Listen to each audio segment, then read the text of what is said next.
आशाओं के बादल छाए, कोई उमंग है ये जिंदगी रे।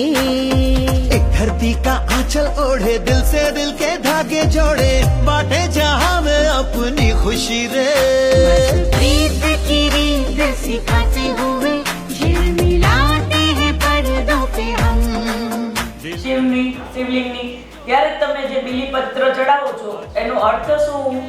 સત્સંગમાં કીધું છે ને, સતોગુણ રજોગુણ તમોગુણનું વિસર્જન।